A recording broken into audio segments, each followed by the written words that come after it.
Hello everyone, আমি অঙ্কিতা। আমার নতুন একটি ব্লগে তোমাদের ওয়েলকাম। কেমন আছো সকলে? নিশ্চয়ই ভালো আছো, আমরাও বেশ ভালো আছি।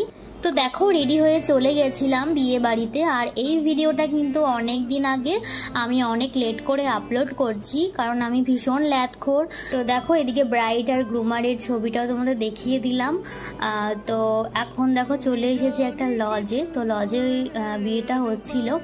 তো ফার্স্টে এসেই প্রথমে দেখলাম যে এখানে বর চলে এসেছে আর বরকে এখানে পা ধোয়ানো হচ্ছে আর যা যা রিচুয়ালস ছিল সেগুলো হচ্ছিল।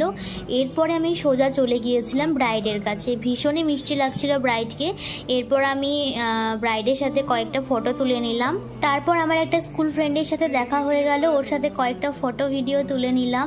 আর ও বলছিল হ্যালো গাইস কেমন আছো। তো ওর ভয়েসটা আমি মিউট করে দিয়েছি কারণ ভীষণই আওয়াজ হচ্ছিল।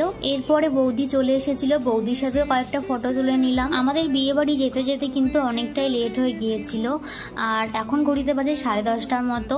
তো ভাবলাম ডিনারটা সেরে নিই, কিন্তু ডিনারটা করতে যেই বসলাম অমনি দেখছি যে শুভদৃষ্টি শুরু হয়ে গেছে, মালা বদল হচ্ছে। তো সেগুলো মিস করলাম, ক্লিপ নিতে পারিনি। খেতে খেতেই দেখছিলাম, তো সেটা তো আমি মিস করলাম, খেতে খেতেই দেখে নিলাম আর সেজন্য আমি কোনো ক্লিপ নিতে পারিনি। তারপরে দেখো কি কি মেনু ছিল তোমাদের সাথে শেয়ার করলাম, তোমরা একটু পজ করে দেখে নিও। আর প্রত্যেকটা খাবারই ভীষণই টেস্টি ছিল। তারপরে দেখো মেন কোর্সে চলে এসেছি। এখানে এত আইটেম করেছিল যে আমি খেতেই পারছিলাম না। তারপর দেখো খাওয়া দাওয়া সেরে চলে এসেছি, অলরেডি কিন্তু বিয়ে কমপ্লিট হয়ে গেছে। তারপর ভাবলাম কয়েকটা ক্লিপ নিয়ে নিই আর তোমাদের সাথেও শেয়ার করি। আর ডেকোরেশনটাও ভীষণ সুন্দর হয়েছিল।